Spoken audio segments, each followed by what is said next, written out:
Hi, thank you all for joining us for another of my Footpath series on experts in higher education. I'm Dr. Luke Schultheis, an advisor to myFootpath, and we're really excited to have with us Dr. Uchenna Baker. I was fortunate enough to work with her for a number of years at Fairleigh Dickinson University, without question, a national leader in student affairs.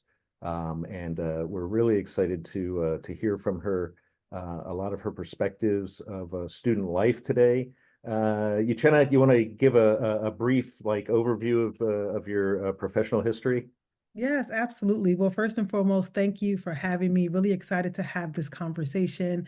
I've been in higher ed now about 2 decades. I've worked at institutions in the Northeast, in the Southeast, in the Pacific Northwest. And so I've had experiences at large and middle-sized, small institutions, public and private.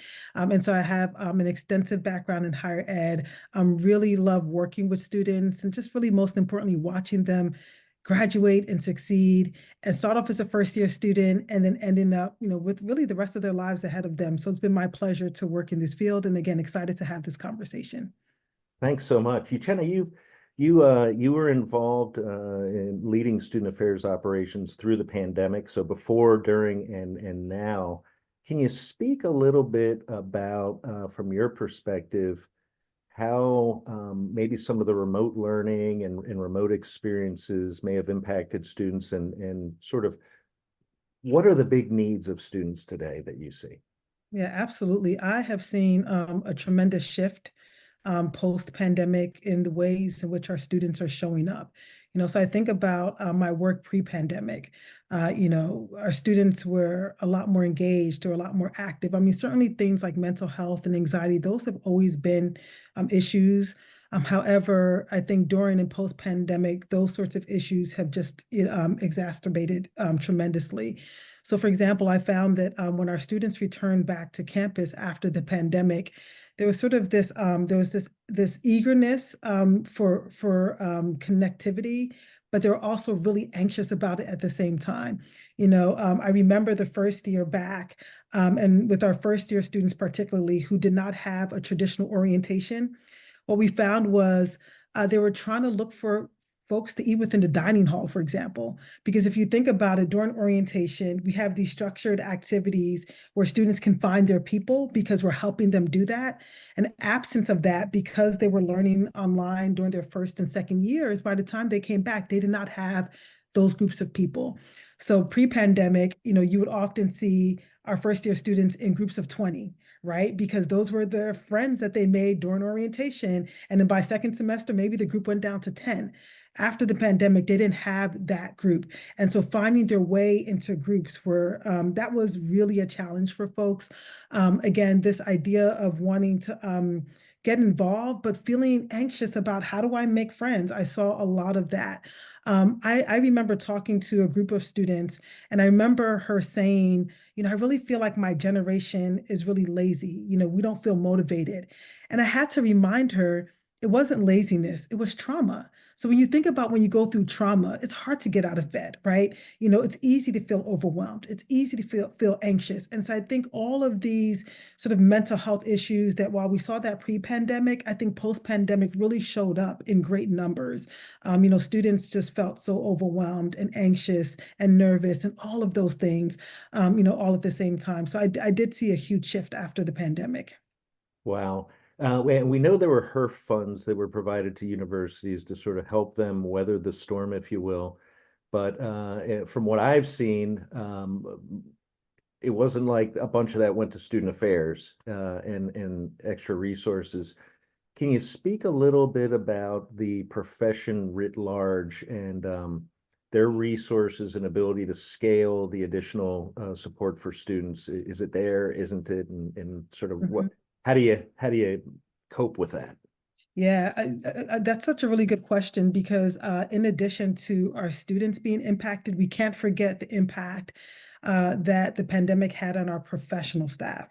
There have been a number of articles and readings out of the Chronicle and other spaces about really the state of student affairs in higher ed and issues like burnout.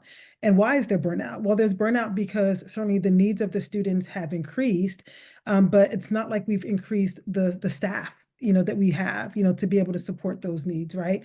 And so we've seen with staff high turnover rates, high burnout, and really for folks who are in professions where they're caring for others, there's caregiver burnout, right? There's vicarious trauma that particularly our counselors have experienced by having to sort of manage all of these things. So in terms of scale, we've had to become really creative. We've had to really think about how we're rethinking some of our positions. So I'll give you an example, right?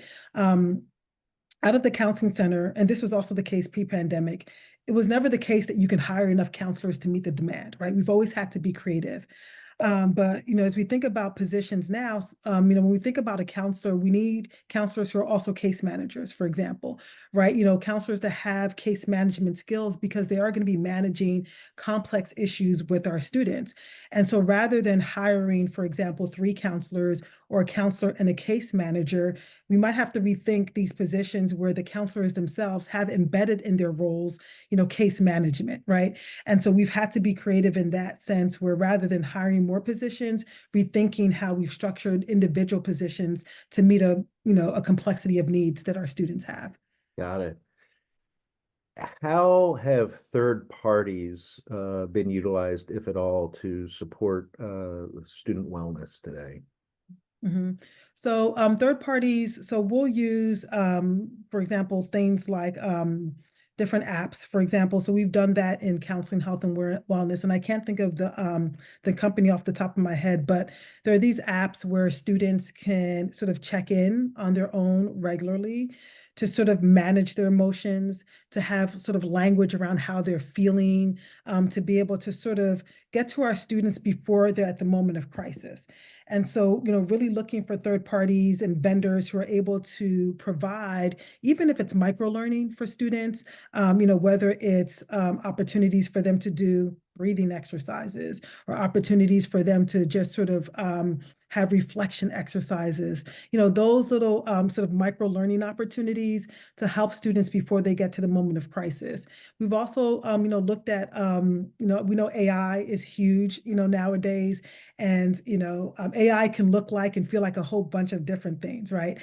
But are there opportunities for us to think about AI in such a way where maybe students can have, access to someone or something to chat to, right? Again, we're in a digital nation, right? These students, everything is on the phone. Are there ways to create extended support systems that are beyond the physical bodies that we have at our institutions? So I do think that third parties can offer a range of opportunities for institutions, depending on what the needs are. But we also have to be mindful that we're not overstimulating and inundating our students with too many options. Because the other thing that I have found with our students is that because there are an abundance of options, if we're not mindful of how we scaffold them or how we communicate or how we brand them, the overwhelm can lead to inaction. And so we just have to be mindful, even in using third-party vendors or really any of the resources, that we're marketing it to our students in a way that's accessible and feels seamless and feels easy and not like just one extra thing that they have to do. Right, right. Makes a lot of sense. Throughout your 2 decades of experience, can you reflect a little bit upon when you were sort of new in the field and what the area of focus was and how that may have evolved over time and what maybe new areas of focus are today? Oh yeah, absolutely. I mean, I remember 20 or so years ago, people always thought about student affairs as the folks who put on the programs and put mints on the pillows, right? It was about programming and pizza, right? We need to get students out, bigger is better, the more fun, the better. And during that time, that's what worked, right? You ordered pizza, you got food, and students would just show up to programs. Gone are those days, right? Now the students who are presenting to us are students who have a multitude of responsibilities.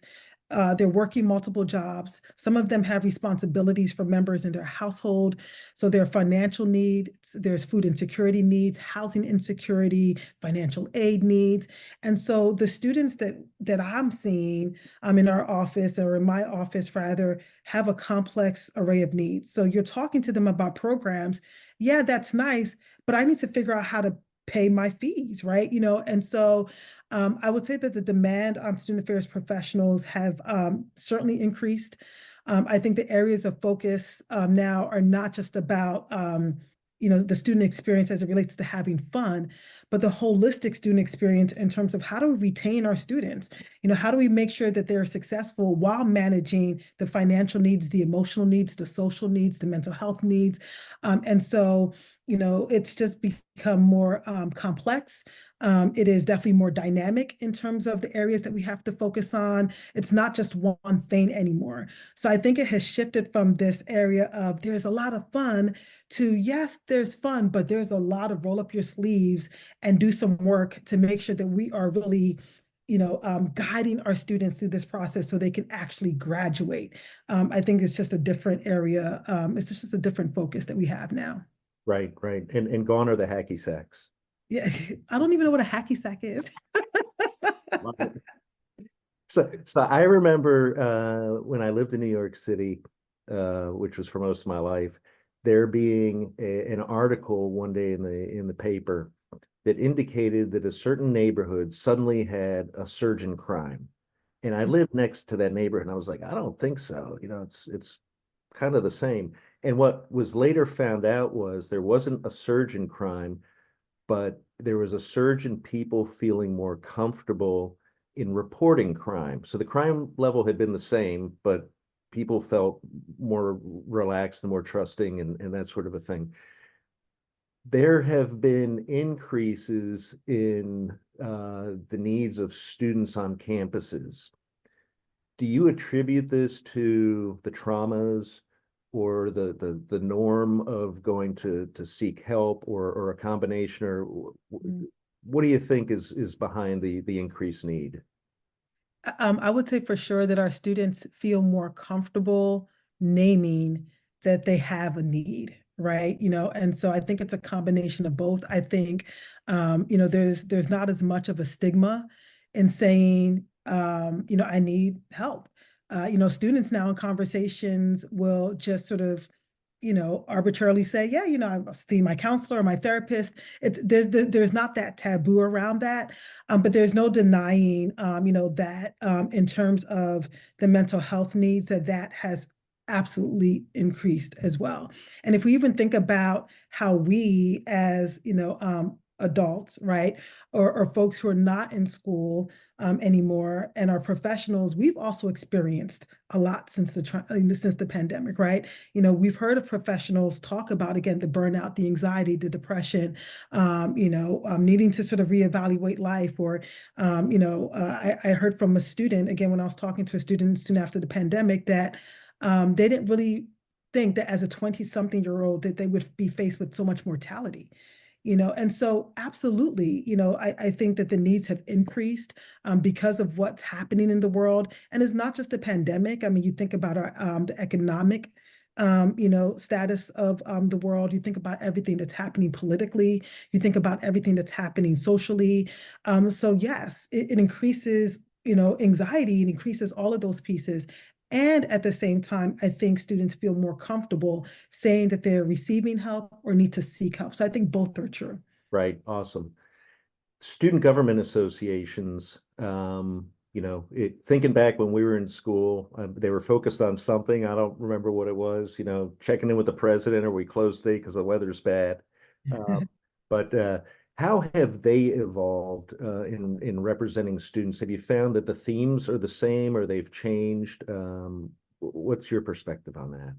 I think the general themes have remained the same in terms of being the voice for the student body, right? Okay, we don't like the facilities, or we want to change the dining hall food. That has, that there's always going to be that. What I have found with student government leaders, and this is not just for student government, but club and org leaders in general, they too are burnt out. And it's been harder, I think, to sort of solicit excitement around serving in the leadership capacity. Because if you think about, again, all the other things they're managing, and on top of that, we're asking you to be a student leader, it's been tough. I remember, again, right after the pandemic, when we came back to campus, getting excitement from student leaders initially was hard because they're like, I have enough to deal with right now, right? And so I think that while the themes sort of remain the same, I do think that the energy and enthusiasm around, having to lead on top of everything else has waned a little bit. Um, I also think that with student governments, and I think it depends on what campus you're on. If you think about the political climate and everything that's happening, there is sort of this, increased either need from our students for their leaders to be able to either speak on their behalf or help them sort of in the realm of activism. And depending again on the student leader and depending on the campus, there might be a lot of excitement around that, or there might be a lot of weariness and tiredness around that. But I do think that has been it's been hard, I think, to get student leaders to really fully commit because again, they're overwhelmed with everything else that they're managing right now. Right.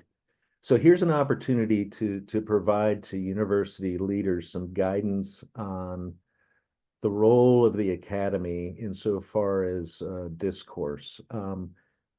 We've seen quite a bit lately of religious and political polarization, and quite often a hesitation maybe on students to be able to take a stand and to engage with each other. What's the role, do you think, of leaders on campuses in helping students find that safe place to engage with each other with disparate views, if you will? Absolutely. I think first and foremost, we have to model it. Like we cannot be afraid to have difficult conversations. And I think we have confused um, uncomfortable, difficult conversations with fear of safety. I think those are two different things, right? Maybe sometimes they might overlap. But this idea that we can't have uncomfortable, difficult conversations, I think has created, missed opportunities for students to engage, to agree to disagree, to really think critically about, maybe there might be a different perspective, and that's okay. And I think that for us as leaders, we have to model that. I think in the classroom, we have to allow space for these conversations to happen. I think, with outside of the classroom, there has to be opportunities for this type of discourse to happen. I think for students, we need to sort of offer them guidelines, right? This is what healthy discourse looks like. It's okay to feel uncomfortable. It's okay to say, hey, what you said made me feel uncomfortable, or can you explain more what you're saying, right? I think we have to help students understand what tools are needed to have these sorts of conversations. We have to model that as colleagues as well. And certainly, the safety of our students is a top priority, right? We want students to exercise their freedom of speech and expression, right? We just remind them as long as it's not infringing on the safety of other folks. So, you can't block doorways, don't interrupt a class, don't throw objects if you're protesting, right? I mean, there are ways that we can sort of be really specific in how we talk to students about how to go about doing these things. It's not enough just to say, yep, there's freedom of speech and that's it. How do we talk to our students about what does that look like and how do we model that? So I do think there are lots of missed opportunities. And I also think that these sorts of conversations really, I think, bring us closer to our humanity. And I think we have to remind people and students of that, right? This is not opportunities for us to be further apart, but this is opportunities for us to build trust and get acquainted with our own humanity, and learn about other folks, learn about our own assumptions that we have. All of that is okay. This is what college is about. So yeah, I do think there are lots of missed opportunities, and I hope we can get to a point where we can get back to good, healthy civil discourse and conversation. But it starts with us. We have to model it. Right. Yeah, I find it tremendously boring to be surrounded by whatever my views are, to be bombarded by that alone in itself. And it's much more rich to be able to hear diverse thoughts and things like that. Even if I'm not going to change, it helps me think more deeply about, the assumptions that I have. I agree. So we've known this for years. There's what we call the demographic cliff. Mhm. So the makeup of high school graduates is changing, and there will be more Latinos graduating from high school than other populations. Traditionally, a loan-averse population, one that commutes more than resides on campus, and one that participates in higher education at a lower rate. Mhm. Um, any perspectives on what institutions should have been doing already, but could maybe get a jump start on now to better equip themselves to attract and retain the new increasing number of high school graduates? So I love the way you framed the question, which is how do we better equip ourselves, right, to attract students versus what I think has always been the traditional mindset is how do students adapt to fit what we've already created? And I think historically that has been some of the challenges in higher ed is that there are so many gatekeepers.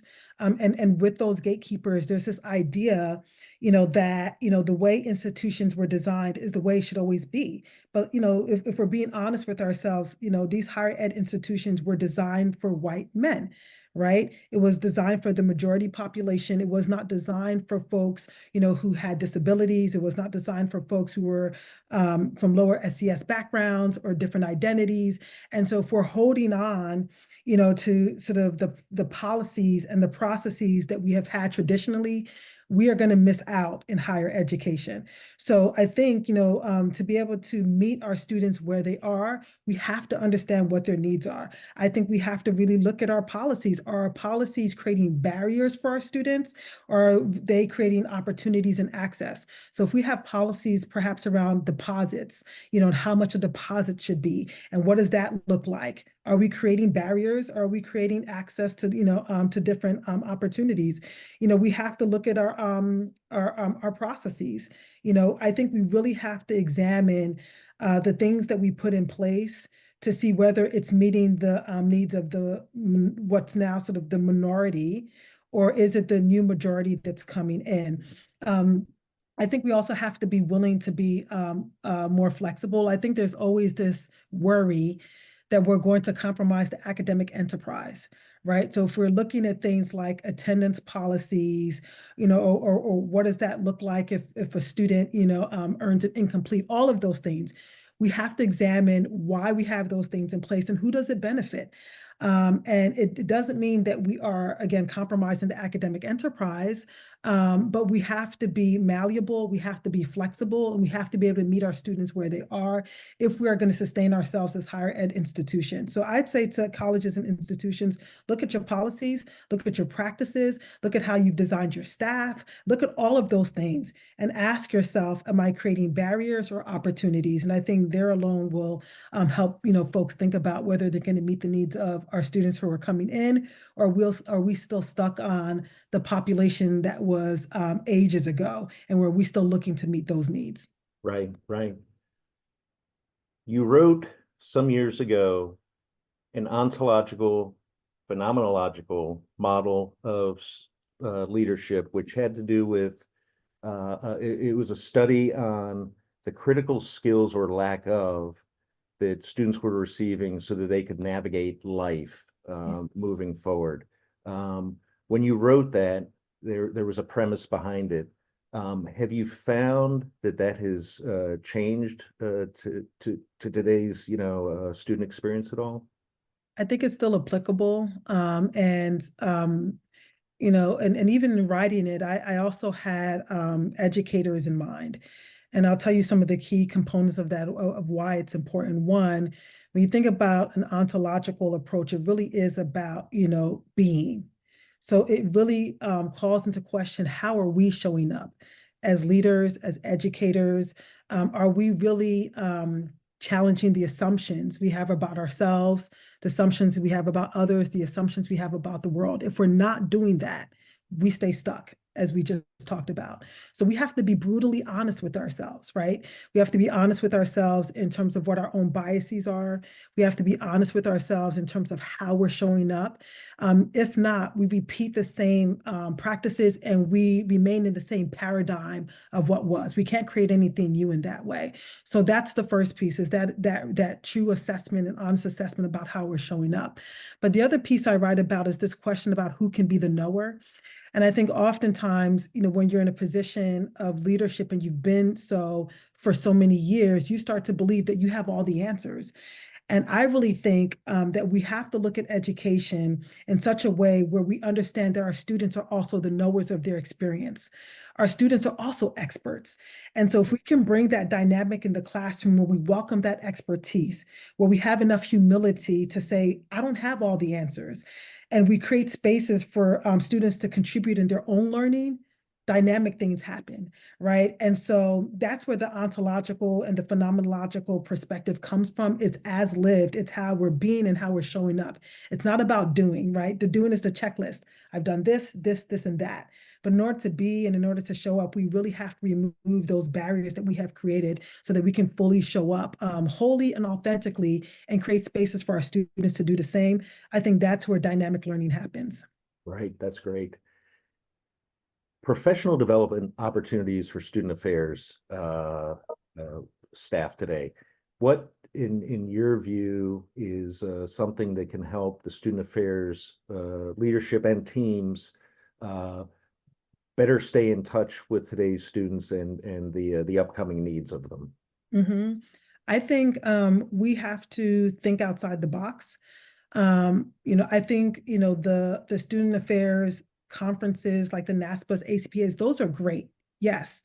But I often encourage my team and others to go to other types of conferences as well, right? I'm a big fan of the TED conferences because, when you get all these great minds together and we're talking about what's on the cusp or what's the future of whether it's science, whether it's, technology, education, the environment, then it sort of gives you a broad, complex, interdisciplinary perspective in terms of what we're dealing with. Because really, colleges and universities are just a small microcosm of what's happening out in the world.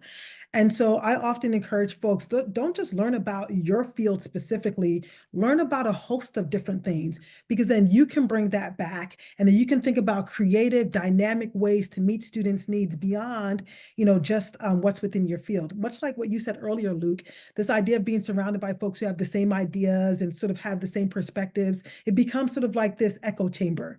Get outside of the echo chamber, learn from different industries, use all of that, right, to then think really outside of the box and creatively about how to meet the needs of students. And so I would say in terms of professional development, don't be afraid to find the connections between different disciplines and areas and see how you could then use that to really be a dynamic professional rather than just sort of like, focusing on one area of professional development. I think it just makes us better learners, better professionals, and lifelong learners like we want our students to be, right? So I say think outside the box. Fantastic. My final question, Uchenna, is you mentioned earlier the human resources issues we have, the tremendous burdens we have as far as work is involved, and student affairs professionals, I mean, by far are really taxed. Yeah. What can institutional leaders do to better support student affairs operations? Ooh, how much time do you have? Okay, I'll give you a few, just a few, because one, I think we have to, and I've done this, remind our teams of their why. I think it's so easy to forget why we've come into this field in the first place because sort of like that day-to-day drudgery starts to get to you, and then commencement happens, and you're reminded, oh, this is why I do what I do. But are there ways to remind our team of that why, throughout the year? So I think that's one piece. I think too, for student affairs professionals, I think really just wanting that acknowledgement that the work is hard.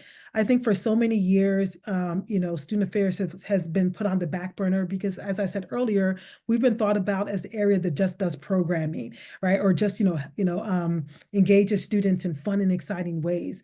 I think board members, I think other cabinet colleagues, I think other leaders around campus have to understand that the demands that are placed on student affairs professionals are great, they're complex, they're dynamic, and it's not one-dimensional. So I think having colleagues understand that, appreciate that, and recognize that is really important.